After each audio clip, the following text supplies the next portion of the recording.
Hi, this is Erik Larsen, and you're listening to the Captain America Comic Book Fans Podcast.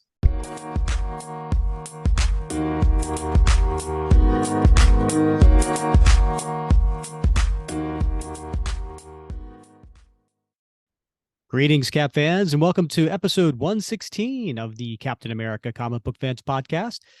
This is your host, Rick Verbanis, and I am joined by the best gosh darn co-host out there. That is Mr. Bob Lucius. Oh, Bob. This is the end, beautiful friend. This is the end, my only friend, the end of our elaborate plans, the end of everything that stands, the end. No safety or surprise, the end.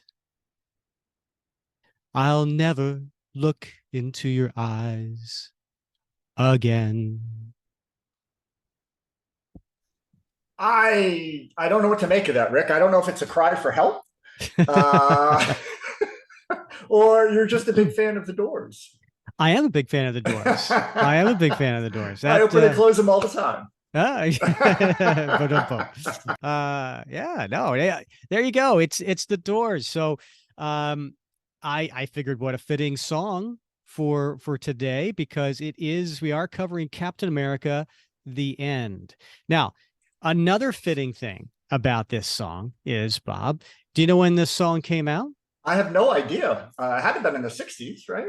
It was actually released in January of 1967. So Jim Morrison and the Doors could have written this song about the end of Tales of Suspense, because issue 99 of Tales of Suspense, before it became Captain America's solo book with issue 100, came out in November of 1967.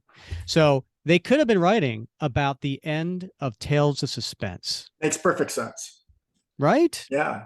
Yeah, both were in 1967. But here we are. We're talking about Captain America, The End, which, I thought was the perfect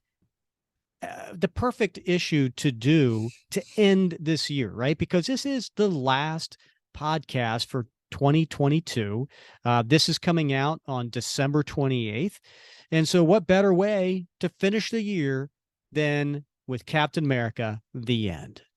That makes perfect sense, Rick. And as always, you are connecting the dots on a selection of what issues we're going to review. And this is an interesting story, right? Because I've had a few folks have mentioned it in the Facebook group, but I don't think it's widely known. And so I think it's appropriate as maybe even as a Christmas gift to our listeners to introduce them to this story. Yeah, and I agree 100%. I think it's not a well-known story.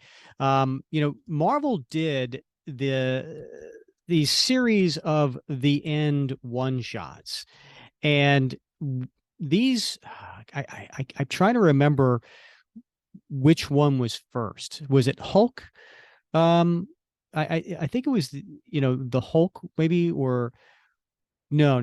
Maybe there was a Fantastic Four 6-issue limited series that came out. That might have been the first one. I don't know. But what they did was Marvel decided to make these. Some of them were one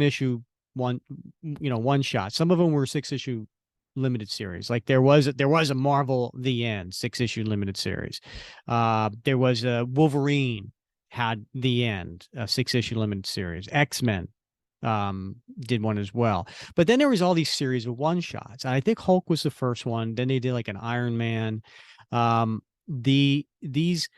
they did was they brought back these creators that were really well known for those characters. So like Peter David, who was well known for doing the Hulk, and Dale Keown, an artist, came back to do Hulk The End. It was a really cool story.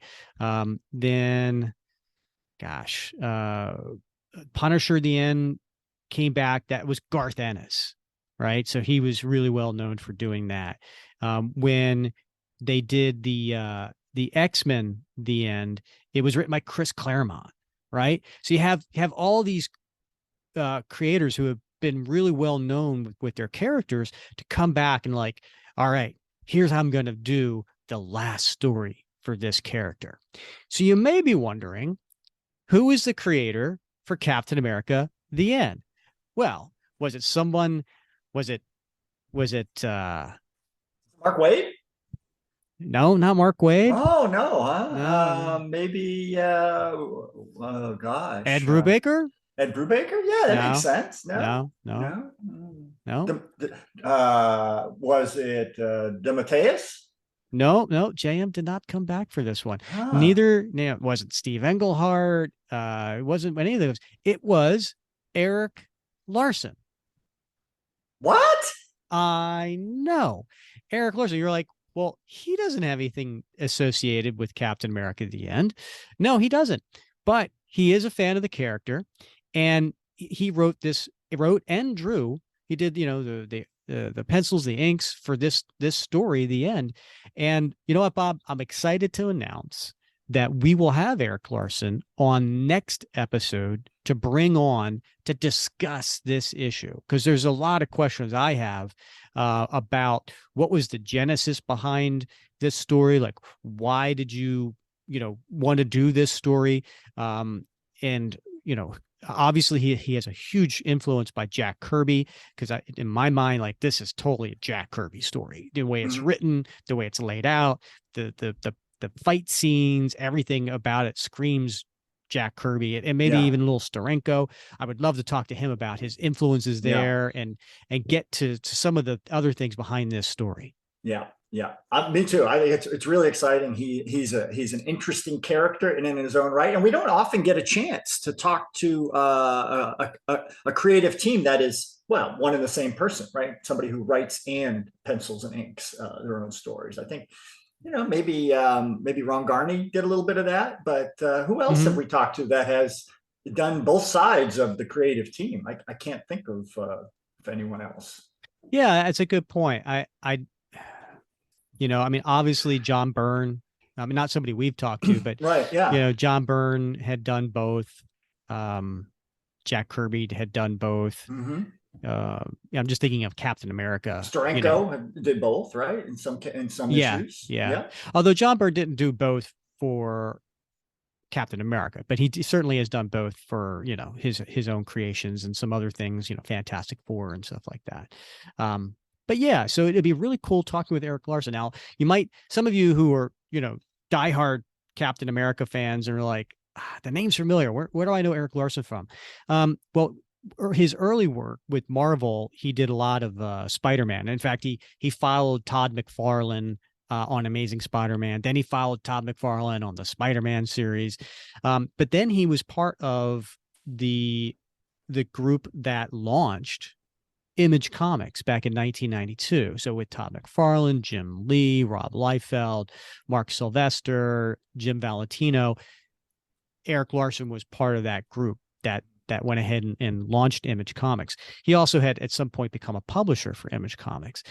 His big creation is known as Savage Dragon, which has been going on for 30 years and will eventually surpass maybe like Dave Sims' Cerebus as a creation that has been done by only one character, one creator for all this time, all these issues. So, so he's a prolific creator, writer, artist, publisher, and we're excited to have him on next episode.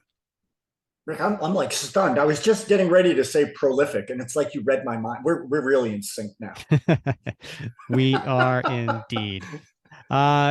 So how are the holidays for you, Bob? Interesting. It's always interesting. I went on a big trip. I went on a big trip to Africa and then came back and, of course, spent time with the in-laws. So really two different types of safaris. Two different types of wild beasts. But, yeah. So good. And yours?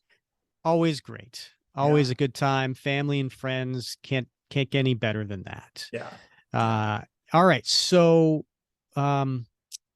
finishing up the year, Do you have any New Year's resolutions for next year? Whew. Well, I've been given a few by my wife. I'm not sure those count as resolutions as much as sort of been voluntold to do some things. But Mm-hmm. I don't know, Rick. I think she does make a good point. She wants me to clean out the garage, and I think Mm-hmm. as probably most people who are listening, who are comic book people, we also tend to be collector people in some ways, whether it's Hoarders. hoarders of, whether it's boxes of Funkos or boxes for statues or other sorts of collectibles. I store them in the garage, out of the way, out Mm-hmm. from prying eyes. And now the chickens are coming home to roost for me, Mm. and so she wants that garage cleaned out so that my son, who just turned 13 in December this month, Mm-hmm. so that he can have a little bit of a gym in there. Uh-huh. He's starting to get into working out and playing sports, and so she wants to make that into a nice gym that the neighborhood boys can come over and hang out. So they're not out smoking cigs on the street corner, I guess. I don't know. Uh-huh. It's Standing against right, lampposts. standing against the lamppost, smoking cigs, Uh-huh. catcalling, women as they walk by, which apparently teenagers do. I don't know, but that's what she's worried about. So she wants them in the garage, which means I gotta take care of all these boxes. So Yeah. that's going to be a big resolution for me, man, is to do this in a way that doesn't get me in trouble.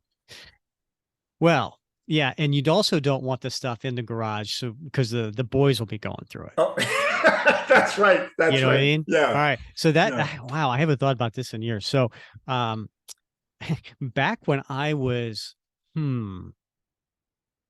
I don't know, somewhere in that 10 to 12 range, I we moved neighborhoods, across town, and but I went to the same school.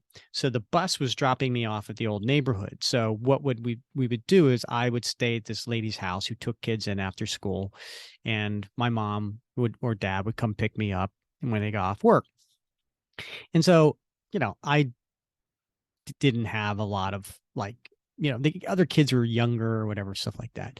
So I would hang out in their basement, and it was semi-finished. Well, what the guy, the dad had downstairs, he had filing cabinets. And you know what was in the filing cabinets, Bob? Tell me there were Playboy magazines, Rick. Bingo. We're talking like Oh my. years and years and years of Playboys filed in these filing cabinets. So I would just go down after school every day, and I would go through the Beautiful. Playboys, and I was reading the cartoons. I was like, all that stuff. And Right. then Yeah. The eventually, articles. Yeah. yeah, I was reading the articles. And then eventually, the mom would be at the top of the steps, and the door would open and start to come downstairs. So I would fling these things behind the couch. So Bob, Oh my anyway, God. Yeah. don't keep your Playboys in the No, no. garage. Yeah. Yeah. Right. Yeah. Yeah. That's good advice. I'm here to help. I'm running out of places, man. For crying out loud. This is Well, you have to get a storage unit, and you're right. Yeah. probably save it as hopefully it's discrete on the credit card receipt. Rick, have you seen I don't know if this is a trend in other parts of the country, but I live in a part of Florida. I'm not a wealthy guy, right? I'm not. I'm just middle class, and but I live in a part of Florida that is considered one of the wealthiest parts of the country. I live in North Naples, which is the unincorporated, part of Naples that's in Collier County. But Naples proper, which isn't a very large area and it's right on the water, is a very wealthy enclave. And so they have a lot of these storage facilities where people can park their very high end cars. They're not DeLoreans. They're Going back in a time machine. Go back in a time machine, right? But the Maseratis or the Lamborghinis, the Ferraris.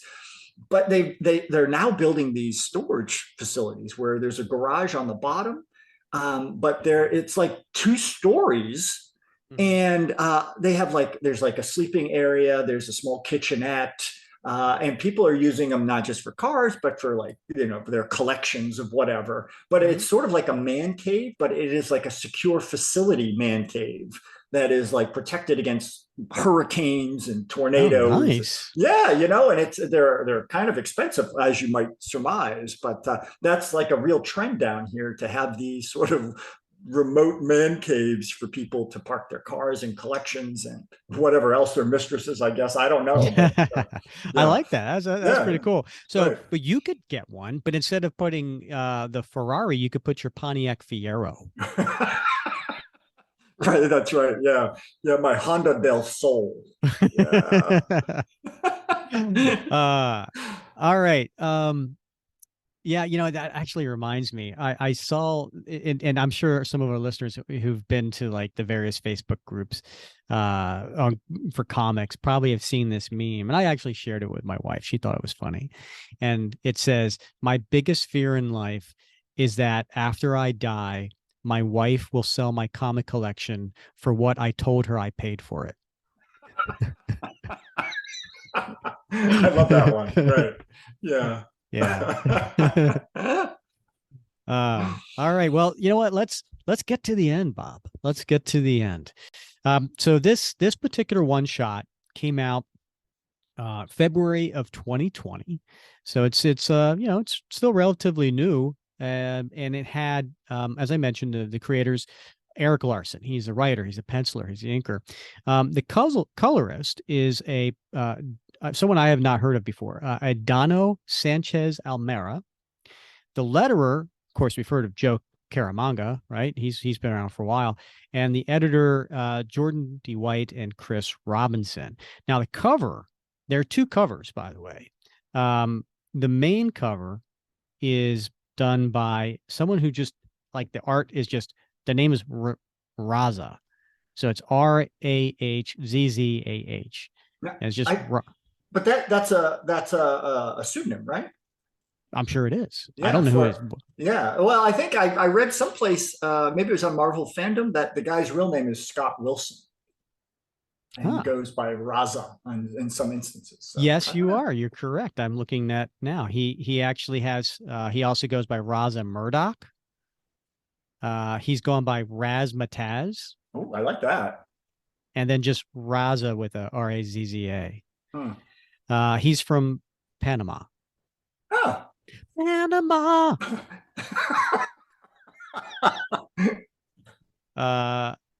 Okay. All right. So I got to talk about that, right? So obviously Van Halen, classic Van Halen. Right. Yeah. Right. You know, Panama, awesome song. Do you remember the Drew Carey show? Of course. Yeah. Okay. So, and there was always this, ongoing feud between him and Mimi. Right. Mimi. Right? Yes. Yeah. And so there is a part where it turned out that his home was like partly owned by the company he worked for. And he left the company or something. I could be misremembering this, whatever. But all I know is they took half his home. They cut his home in half, right? So left and right. Yeah. And so leaving, it was like, okay, we're taking half your home. Like, it was just a big lawsuit. This is how they decided, whatever. Yeah. So he's squatting. He's not leaving, and his friends are there, and it's cold. So they have like this big plastic tarp that's, on the outside, as the other part of the wall, basically to keep the weather out, but they're still cold, right? They're sitting there, they're freezing. And so Mimi was charged by the company to get him out of the house, which she just, was gleefully wanting to do. So she gets these at night, it's almost like that type of torture where they don't let people sleep, they just they play loud music, they play lights, whatever. And so she was doing that. And then she had like a megaphone. So she was like, she would have the spotlights on, and then she would play Panama by Van Halen. Yeah. And then she would play Panama by Van Halen. And then she would play Panama by Van Halen. She's just rocking it really loud. And then, she'd be on the speakerphone. She's like, and that was Panama by Van Halen. Coming up next, Panama by Van Halen. So now every time I see Panama, I think of that Drew Carey episode. Now, was that based on that was based on real life though, right? I think, if I'm not mistaken, What I know was? I know we, Half the house? no, but I know that we used the blaring of very loud music in the invasion of Panama. When we took over Panama and booted Manuel Noriega out. Look at you bringing this all back to like, and I don't, I'm not references. sure, but they might have actually played Panama. I'm not sure if it had come out yet. And I can't remember the names of the songs, but they set up these giant ass speakers. The Army did, U.S. Army, and actually blared music outside the presidential palace to like drive the occupants who were holed up in there. I think. Oh, that's too funny. Loco. So. Yeah. Well, I could tell you, the song Panama came out in 1984. Yeah, well, it's possible then. It's possible because this was during, gosh, who was president at the time? It was the first Bush, I think. But well, that would have been in '88, right? For first Bush. Yeah. You know how I know the album? I mean, how the song Panama came out in 1984. You know how I know that? No, I don't. Because it was on the album titled 1984. Well, that makes sense. Yeah, there you go. All right, should we get back to the comic? Right. Yeah. Sorry, James. Yeah, I swear, you and your tangents. So the cover by Raza or Razmataz is pretty cool. It's a big skull, and it's red, and you have Captain America and his shield busting through the skull. So the bottom half of the skull underneath the nose, everything is shattering. The bones are just shattering. So it's a pretty cool cover. I think it really is. Yeah. Now, the one I got in my personal collection, I got the variant edition by Erik Larsen, which is so Jack Kirby-ish. There's all these red skulls in a mob, screaming, and a fire behind them and smoke billowing, and you see Cap jumping over top of them with the shield held high, but he has a very determined, grizzled face. But you look at it and you go, oh, that's Erik Larsen. But you look at it and you go, but that stance is Jack Kirby. So it's pretty cool. You're right. And the skulls look very, very Kirby-esque. Yeah. So should we read the solicitation? Oh, please. The final Captain America story. Steve Rogers fights for survival in a post-apocalyptic wasteland populated by hordes of red skulls. Legendary writer-artist Erik Larsen returns to Marvel for an oversized last tale of Simon and Kirby's American hero. Now, I'm glad in the solicitation they say Simon and Kirby. And I think they may have done that on purpose to put Simon and Kirby in the solicitation. They don't normally do that. So I think they did that on purpose because the book had already been to the press in the printer by this time. And if you go to the very, very last page on the credits for this, at the very bottom of the credits, it says, oh, yeah, Captain America created by Stan Lee and Jack Kirby. And so that's obviously wrong. It's Joe Simon and Jack Kirby. Right. Yeah. So they got that wrong in here. So I think that's why they put that in the solicitation, which, comes out after the book had already been to the press. Right. Good sleuthing. That's my guess. Good. No, I think that makes absolute sense. Yeah. Yeah. All right. So we get to the opening splash page, and I'll read the top. The world is not as it was. Earth, as we know it, has changed in strange and inexplicable ways. This is the Star-Spangled Avenger's most desperate hour, and it may very well mean the end of Captain America. And I just want to point out that throughout this entire issue, there is, little blurbs that are read to describe what's going on, right? And it's not from first person. It is not from Steve. It's third person here. But each one of the little blocks is done separately to kind of punctuate what is being said. And every single one of them, the first letter is done in this larger font in red to kind of make it stand out. I want to ask Erik about that. Like, was that something that he had, discussed with the letterer, Joe Caramagna, or, what was the purpose behind that? That's a great attention to detail, Rick. So we see Captain America, and he's in a building, it looks like, or maybe an underground, and it's all decayed. There's rumbled, crumbled rocks everywhere, but things falling apart. The walls are collapsing, and so on. And you see these characters coming at him, and he's dressed in his full Captain America garb. He's got his shield up, but he's being attacked. Someone's jumping on him, and it's the Red Skull, Bob.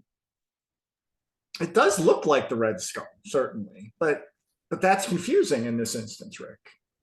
Why is that? Well, because it looks like there's a bunch of Red Skulls far behind trying to run and catch up. No, but they're shadowed, Bob. We can't make them out. We can't. But they do have bulbous red heads. Okay, but that Not could that be I anybody. want to cast dispersions. That could be anyone, Bob. We don't know that. We don't know that. Yeah. So I'll read the captions. It's all going to hell. All of it. Everything they warned us about and more. It's all come to pass. A global climate catastrophe, war, disease, famine, all of it. And the Red Skull is yelling, Captain America! Trust me, you don't want any part of this. And then, wowzers, Bob, we turn the page, and it is a double page splash. Can you describe to the listeners what is going on in this humongous double page splash? It's tough to describe, Rick, right? I mean, it is an explosion of action with Cap in the middle, right? With his shield, in one hand and his fist raised in the other. And he is suspended in the middle of this panel. And then all around him, in every direction, you see Red Skulls. And you see young girls, you see men, you see women. I mean, there's a Red Skull in a bikini, for crying out loud, right? And they're all in motion in different ways, all either coming toward him or being thrown back from him, obviously after they've been struck or rebuffed with his shield. And they're all desperate to kill him. Mm-hmm. Yeah. Very good point. I didn't notice the one in the bikini, Bob. Thanks for pointing that out. I try to like look for those sorts of details, right? Yeah, of course I noticed that. Yeah, and Erik Larsen is known for drawing, shall we say, buxom women. Nice. Yeah. Yeah, that's a word you don't hear much anymore. Good job. Yes. Well, when I see them, that's the first word that comes to mind. I'm like, wow, that's buxom. So yeah, and he's battling all these different Red Skulls, and I gotta tell you, it is a little creepy seeing a woman in a bikini, a buxom woman in a bikini with a Red Skull head. Right. Yeah. It's creepy, right? It is. And a little girl in like a little pleated mini skirt. Well, I don't know, Bob. I don't know how little she is. She's buxom too. Well, she is buxom. Yeah. Yeah. They grow young these days, but yeah, I mean, you're right. I mean, these are all, and they look like regular people, but they've all got Red Skull heads. Earthquakes nearly leveled Manhattan. Earthquakes. Nothing made sense anymore. New York wasn't supposed to have earthquakes. The oceans weren't supposed to rise. None of this was supposed to happen. It's a nightmare world. The Red Skull is dead. He's dead. And yet, here he is. And so we see they're all yelling, kill, damn, get back, all of you. This is not one of us. Get him. And then we cut to him just hitting, punching his way through. And this has 4 panels to this page. They're all equally the same size. The air is thick and hot. Everything is sticky. The smell is inescapable. It's everywhere. Food is in short supply, water, and every man, woman, and child is trying to kill him. And so maybe they're in an office building. It looks like maybe they're in because now that's what it looks like. Maybe. Yeah. And this one tackles Cap and crashes. They crash to a window, which they're going inside this office building, going to, the floor, which they look like they're a few stories up. This one attacked without hesitation. He's not even thinking about where we are. They're not human, not in any way he remembers humans. They don't move like humans. They don't think like humans. They move as one. They think as one. On the few occasions he's seen a survivor, it's fleeting. They turn with a scratch, a touch, a smell, anything. And when he says they turn into red skulls. Mm. So then we cut to the next page, and this one really reminds me of a Jack Kirby 1967 style comic, right? Because there's 9 panels and they're all equal, 3 by 3, and they're all the same size. And you see Cap in each one of these full body in a fighting pose. He's hitting this one with a shield. He's giving this one a right hook. He's getting hit from behind on this one. He's tumbling here, but he's kicking up on that one. And now he's attacking with this one, fist forward, and then he lands, right? I mean, do you get the same impression? I do. The pacing is very much like the old 1960s, the way the layout, but the pacing of the action, the posing, all that sort of stuff. Yeah, you're right. Very, very Kirby-esque. Got him. I got him. Not this time. Not even when the odds are so bleak. Not when the stakes are so high. Bah! You fight a war you cannot hope to win, Captain America. There is always hope, Skull, no matter the odds. This is war, but it's a war worth waging because the world itself hangs in the balance, because freedom hangs in the balance. And as long as there is a breath in this body, there is hope. And I will fight to... Uh-oh. What happened, Bob? Crack! He falls through the floor, Rick. Yeah. And he falls really far. One man against a world. One man. I'm in a free fall. Nothing to cling to. No way to stop. Wait, a wall. Need to push off it, and there. And he takes his shield and he chunks it into the wall to stop his fall. I'm saved. But for how long? How long has it been? Months? Years? One day becomes another. The Red Skull is dead. He's dead. I've arrived at some kind of sub-basement. I don't hear them anymore. This place must be unknown to them. But from the look of things, it's as broken and damaged as anything else. Maybe I can get a moment's rest at last.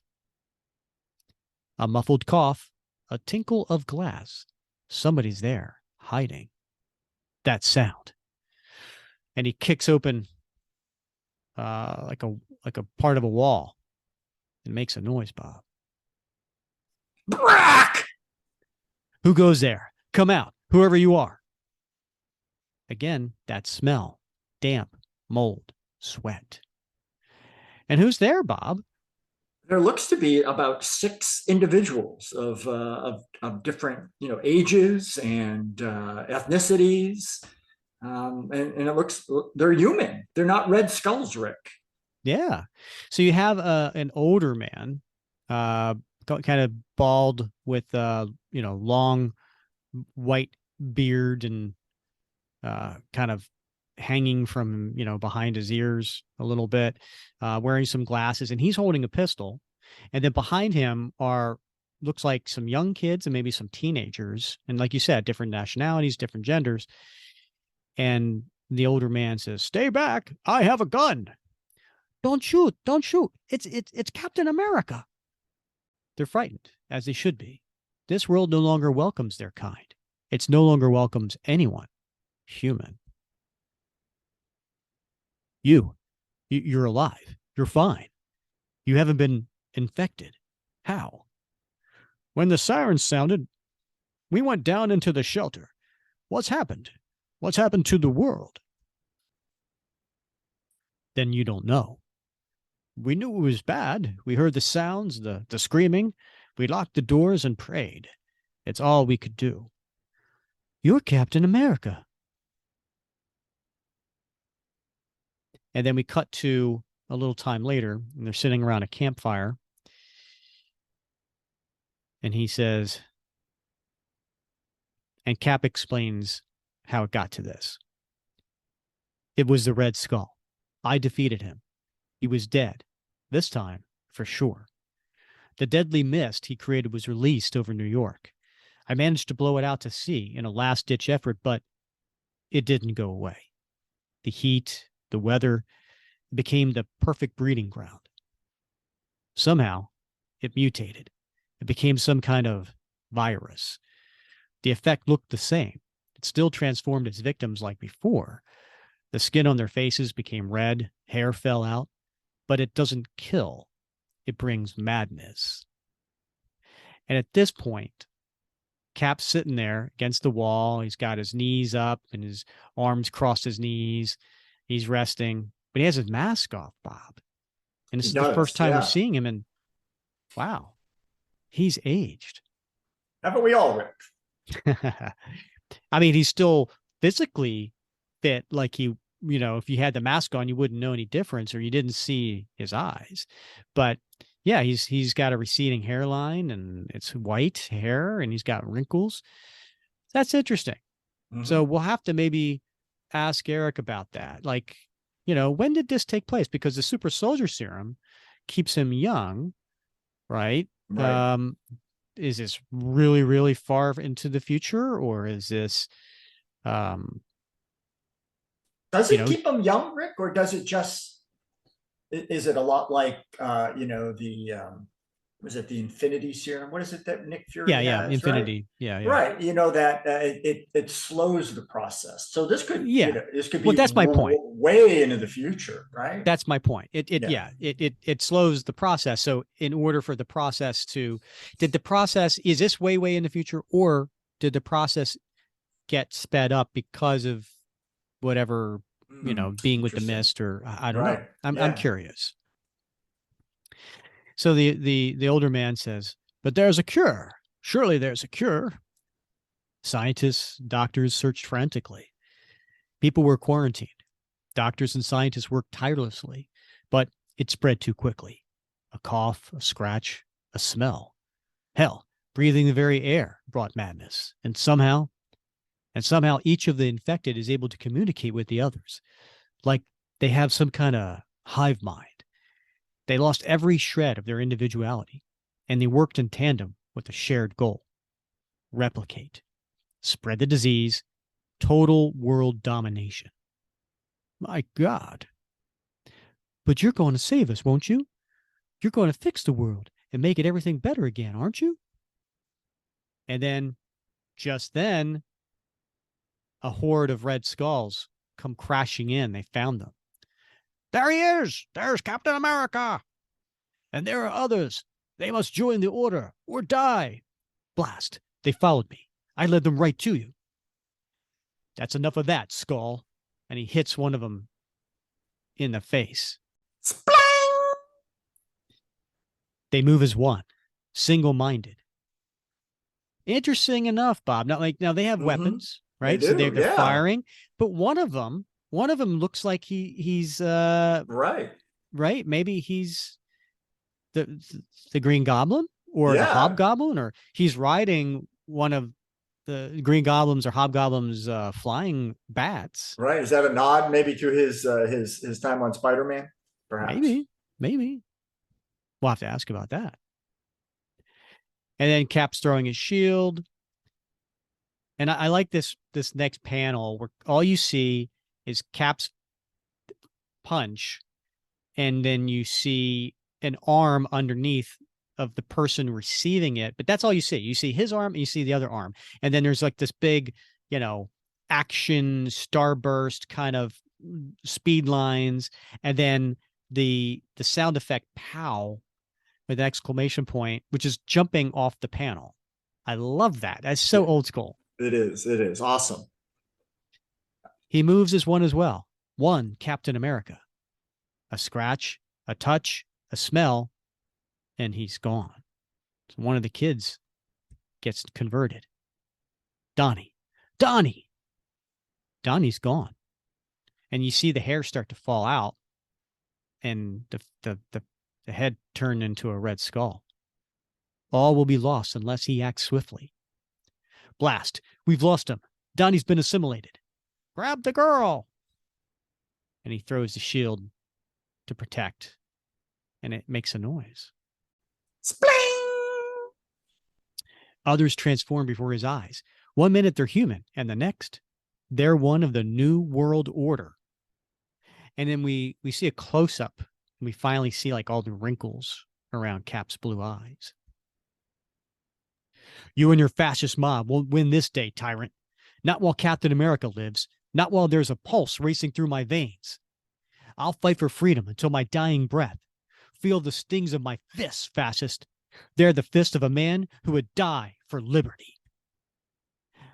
But Marcia, the girl who was talking to him before, she gets hit with a bullet. The girl's been shot. She's as good as dead. She's useless to the cause. She's only so much meat now, fit only for the stew pot. Ooh. What's the stew pot, Bob? Wow, they've taken it to a whole new level. You either assimilate or you are assimilated, I guess. Soylent Green is people. Keep away from her, you ghouls. She's lost a lot of blood, Abe. Apply pressure. I'll get my kit from Carl's backpack and get her stitched up. What's your blood type? And the little Asian girl, she says, she'll be okay. Marcia will be okay. Won't she, Dr. Jacobs? Get your kit, Abe. I'm a universal donor. O negative. Oh, thank God. Keep applying pressure to the wound. I'll be right back with the blood transfusion kit. All right. I didn't know Cap's O negative. Did you know that? I didn't know that. I do. This is something I want to ask. I definitely want to ask Erik Larsen about that choice, that narrative choice, and if that means something larger. Cap being the universal donor. What does that mean? But I don't think we've ever heard that before. I'm curious if he had done some research and came up with that, or found that, or did he come up with that for the purpose of the story? So Abe's coming with the med kit, but he's being, as he's getting the med kit from the backpack of one of his fallen friends. Keep your filthy hands off me, Jew. Your kind doesn't deserve assimilation. You deserve only. But Cap doesn't stand for that. Throws a shield right in his face. Dr. Jacobs closes the girl's wound. She'll live. The girl will live. This could have gone a lot worse. We still need to hurry. The others won't stay unconscious forever. She'll be okay, won't she? It's looking good, darling. Don't worry about your friend. What is this? Ah! Don't run, little girl. Come closer. Stay away from me. And then Cap throws a shield at that one. Zing! All while he's getting a blood transfusion now as he's laying down. The rest of the operation goes without incident. It's war, and Captain America is a soldier, but he can't bring himself to kill this enemy. There's a cure. There has to be a cure. He won't give up hope. He won't give up into despair. He has others to worry about now. There is hope. There is hope. They're getting on some sort of, man-made kind of like little raft, and he's kind of pushing along in the New York harbor. But from behind, the Red Skulls show up with their machine guns, and they're firing. Shoot them! Kill them! Fire! Fire! Don't let them escape! But Cap's protecting him with the shield. Rick, you recognize that panel? It's an homage, right? Yeah. What is that to? I can't remember if what issue it's from, but I know there's this classic. I think it was a Dynamic Forces poster that came out in '99, and it was Alex Ross finishes to a Jack Kirby pencils. And it has like the Nazi officer he's on the other side, of course, in the poster, but he's got that same expression on his face, and he's pointing at Cap and Bucky and yelling for the troops. And I think this is an homage to at least that poster, if not a similar panel further back. Nice. He's guided by instinct. Some inner voice drives Captain America onward. And they're going by a fallen Statue of Liberty. Those damn dirty Red Skulls. All right. I have to ask, why did they topple the Statue of Liberty? I guess maybe because what it stands for, and they were like, we're gonna ruin your monuments, I guess. Yeah, or I don't know. There were earthquakes and the seas rose. So maybe, just like in Planet of the Apes, when they stumbled upon that, it was just the forces of nature. I got that reference.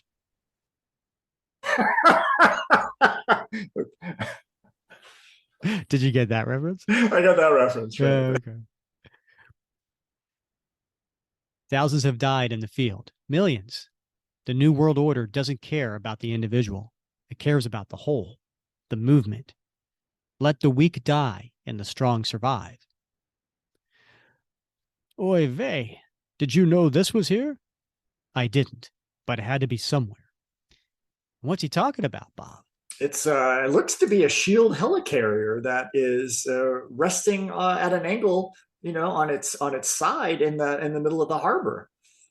Yeah, and it's a really nice 2/3 page splash, right? A huge panel devoted to this crashed helicarrier, which deserves, because it's such a ginormous.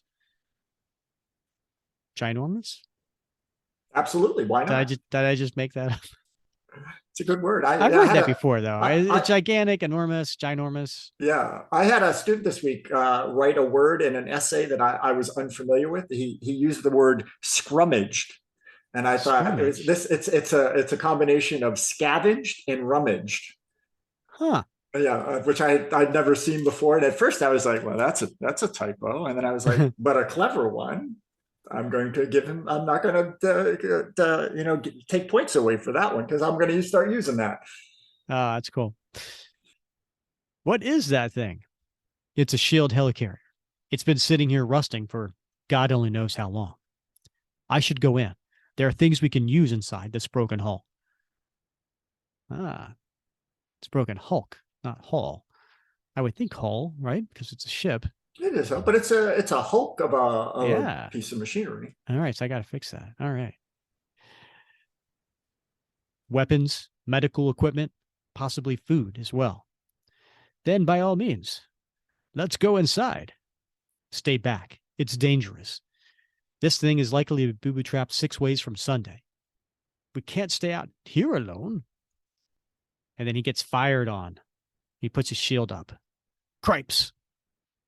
But then he leads towards the guns and knocks them down, and it makes a loud noise, Bob. There's likely to be a lot more where that came from. I need you to protect the others, Abe. Marcia and Sarah need you here. Can you do that for me? Okay, Cap. Whatever you say. And Cap goes deeper into the helicarrier. I keep forgetting that not everybody takes kindly to being ordered around. Abe Jacobs is a good man. I shouldn't yell at him like he was a foot soldier at my command. The heat rises with every step. There's an audible hum, a buzz, pressure. Somebody, something is in here. And then we cut to the next page, and it's a full page splash. Now, Bob, what are we seeing here? This really is an incredible page, Rick. It appears to be, anyway, MODOK, but not just any MODOK, right? Mm-hmm.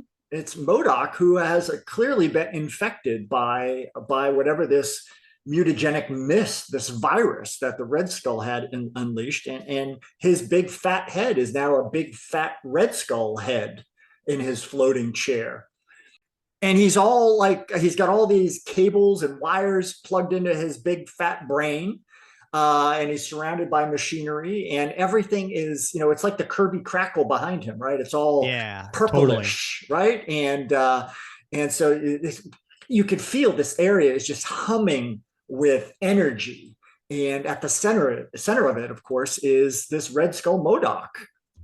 Yeah, and I can't wait to talk to Erik about this, because I want to ask him, did he get the idea of this from the cover to Captain America 289? So Captain America 289, it was the last part of the Deathlock Live story, but it was the assistant editor's month. And on the cover, there's all of the creators in the Marvel building looking out a window, and who is there but a Red Skull version of MODOK holding a defeated Captain America, and they're calling him Mo Skull. And I'm just curious. I have to ask. Was that the impetus for this? Because that was kind of like a joke. Right. You were a fool to come here, Captain America. You should have stayed in hiding. Even now, the New World Order is closing in on this location. Soon your pitiful allies will be assimilated or killed. It is inevitable. We are one. We are many. We are unstoppable, invincible, absolute. We are supreme. I am the eyes of the New World Order. They are mine. They see what I see. I see what they see. There is no escape. Surrender yourself, American swine. Never. And then we cut to the next page, and then the little mind blast that comes from the band around MODOK's head fires, and Cap puts his shield up. Then die. I know you want to make that sound, Bob. Oh, okay. Zack. Very nice. Not this time, MODOK. Not ever. I was born a free man, and I will die a free man. Die, die, die. I'm an American, and I will fight against tyranny and oppression in all of its forms. I will fight for the American dream, for life, liberty, democracy, and freedom. You fight a losing battle. All will be assimilated. We are one. We are all. Surrender to the New World Order. I'll never surrender. Not to you, not to anyone. And then he takes his shield in both his hands, heaves it over his head to come down on MODOK with the shield directly between his eyes and putting it halfway into the skull's head. I am a free man, and freedom will never die. And with that, the soldier does what he must, as painful as it may be. The dying villain slides back against the pulsating heart of the crippled craft. His own mind blast had set off an unstoppable chain of events. Pressure builds, cracked seals fail, gases escape, until the inevitable. There's a big explosion. Cap goes flying, and he lands, and then he comes to, and he thinks to himself, it's not over. I can smell the fumes, hear the ticking, feel the temperature building. And there's an explosion. He has seconds to act, less than seconds. And then he goes back to the opening where he left his friends. What's happening? Abe, Marcia, Sarah, get down. And he jumps on them and takes them clear of the explosion.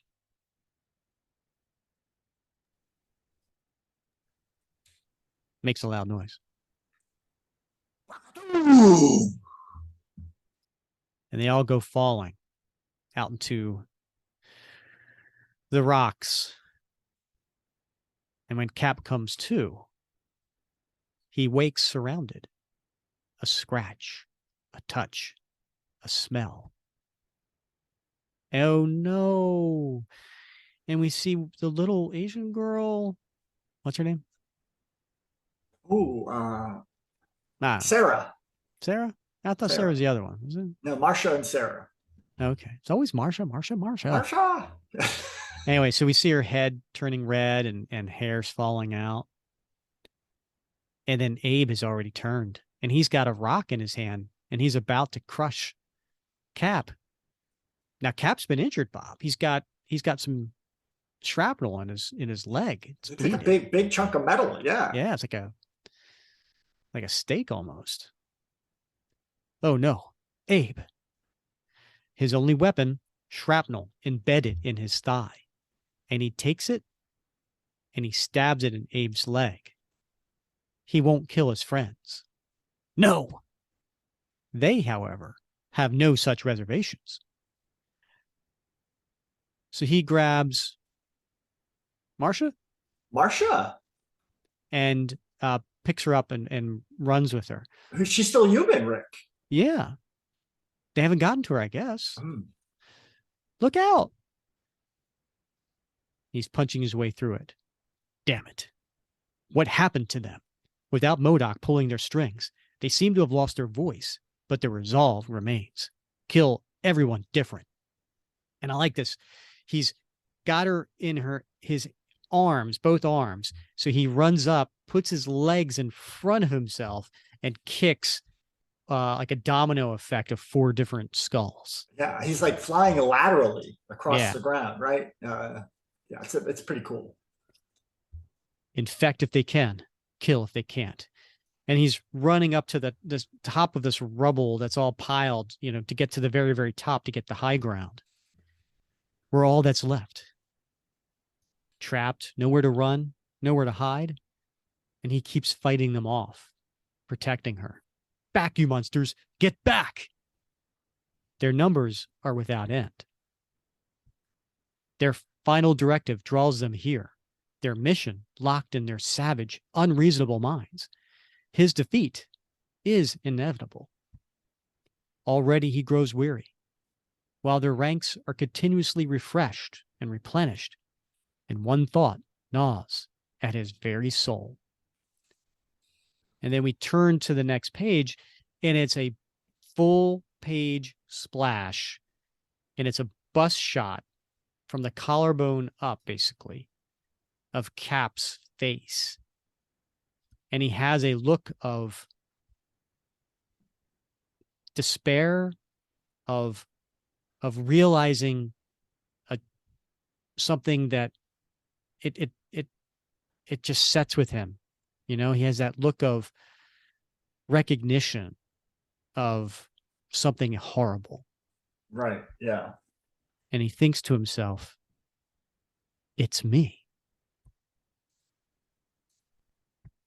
We cut to the next page and we see his thought bubbles as the hordes are approaching. I'm the problem. Without me, they have no enemies, no threats. I'm the only thing standing between them and a peaceful existence. Without me, they would have to find a new purpose, build a new civilization, begin anew. I'm fighting a losing battle. I can't fight them all. I can't defeat an entire world. They're no longer the monsters here. I am. And maybe the best thing I can do is stop. And Marsha says, what is it? What's happening? Why aren't you fighting them? The battle is over. And they won. No, they can't win. You can't let them win. You can't. They'll kill us. You can't let them kill us. And we see the look of rage on the skulls' faces as they get closer. You have to fight them. You have to. Please. And she's begging. She's crying. And I don't want to die. And that's Steve snaps out of it. And he just starts punching and fighting back. And as he's doing that, at the bottom, there's Abe. And Abe's there, and he no longer has the red skull head. Now, he's hairless, but he's back to a human head. And he's holding Cap's shield. Captain America. Hey, Cap, I have your shield. My shield? Abe. Okay, then. And he grabs Marcia, and he puts her on his back, and he travels down past all the skulls, knocking them down. One more time, a final push, one last fight for freedom. And he grabs the shield, he starts throwing it around. One last battle for the human race. And he's just knocking them out, one over another. Abe, it's you. You're cured. You're the cure. Don't you see? Marcia never changed because she had your blood. I was cured because you struck me with that metal shard that was in your leg. Your immunity to the plague is the key. Your blood is the cure. If my blood is the cure, then take it. Take it all. And he puts out his hand, giving his arm. If that's what it takes to win this battle and save mankind, I'm willing to make the ultimate sacrifice. The most heroic thing you can do is stay alive and keep producing that cure.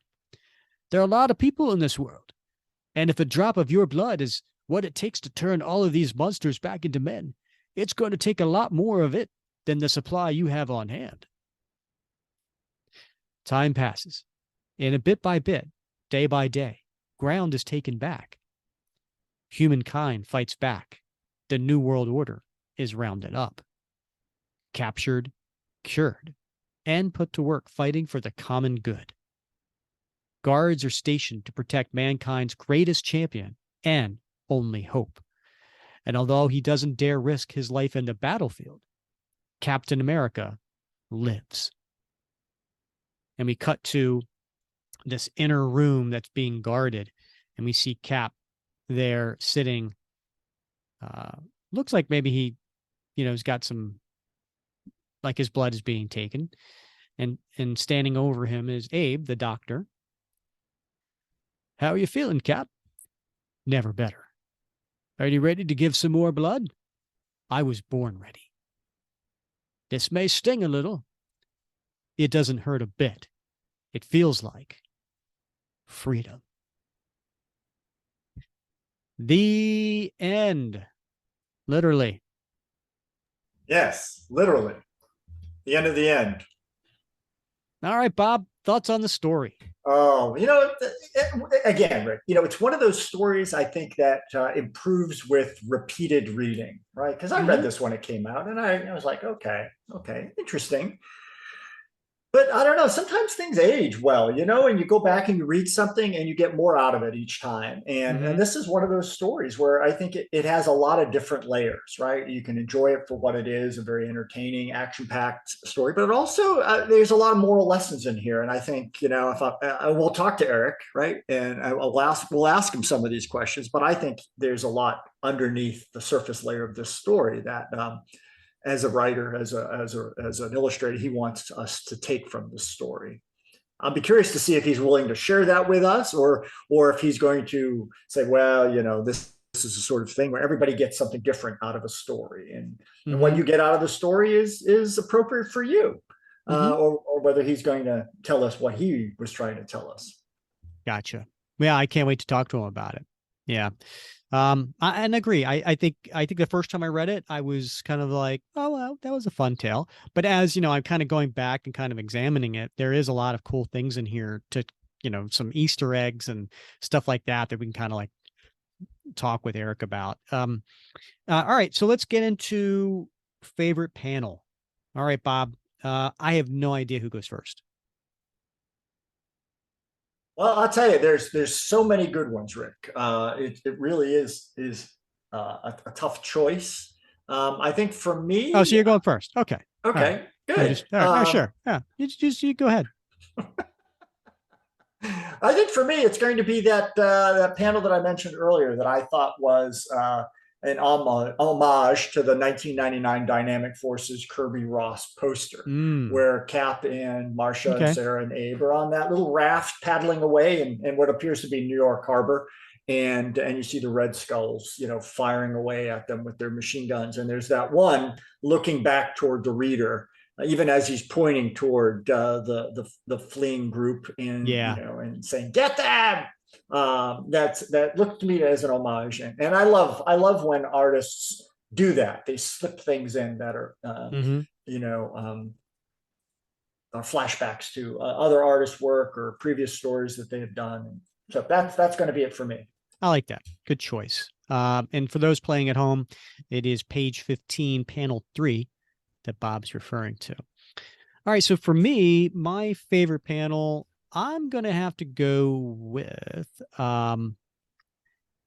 it is page 23, and it's panel 3.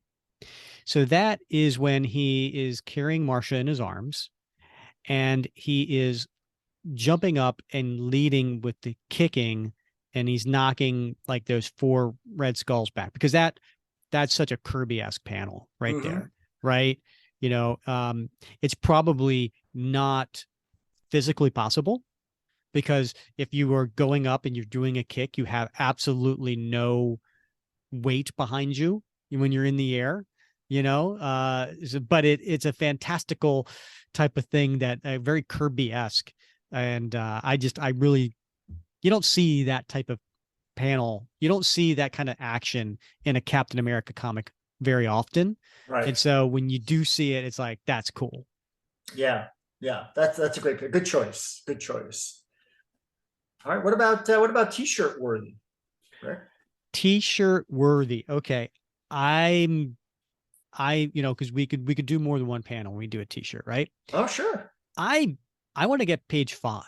Page 5 was that one that is the 9 panels are all the same size, and every one of them has Captain America fully battling, and whether he's winning the fight or losing the fight.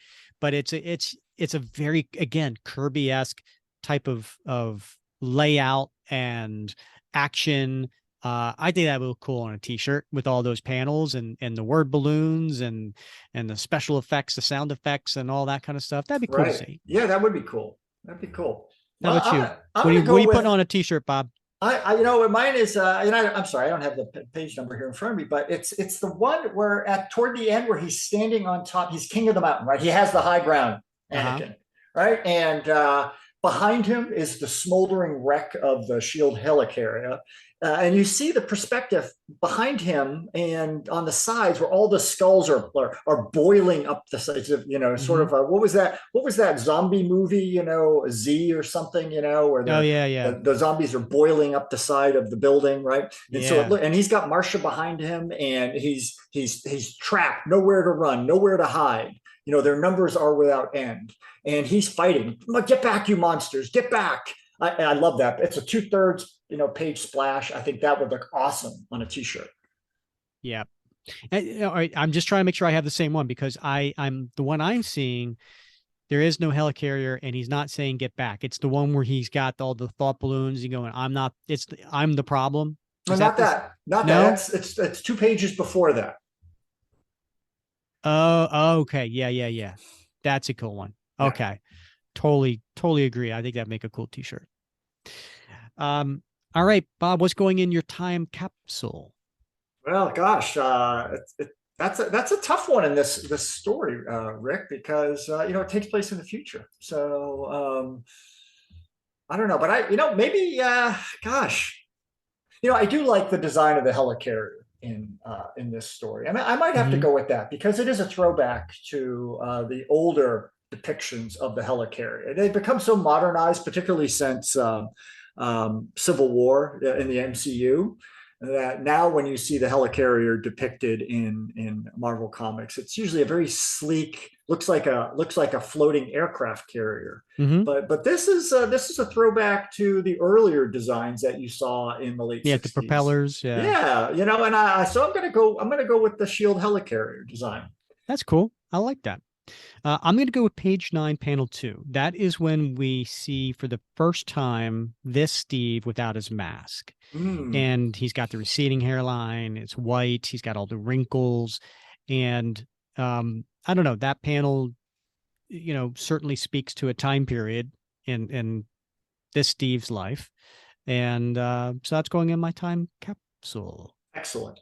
I love to see an older man as the protagonist. You want to finish that sentence, Bob? I said I love to see an older man as the protagonist of a story, as a hero. So it's important that we have heroes we can identify with, Rick. I'm as every day I get closer to identifying every day. All right, Bob. So that was a great issue. I'm hoping everybody gets an opportunity to actually go get the book. You can find it online. It's a cool issue to have in your collection that you can get read over and over again for something a little different. I think it's probably in some the end omnibuses or collections as well. I have my own copy, but I've been reading it here on Marvel Unlimited, so you can always check that out too. And so I'm so excited to talk with Erik next episode. So we'll come back for that. As always, Bob, it's been fun wrapping cap with you. I can't wait to, as you said, I can't wait to dive in with Erik on this. So many great questions to ask him. And this is always so much fun, Rick. So I can't wait till next week. And next year. Right? Oh, yeah. So that's right. We'll talk to you again for another year. Yes. See you next year, Bob. All right. He's Bob Lucius. I'm Rick Verbanis, and you have been listening to another episode of the Captain America Comic Book Fans Podcast.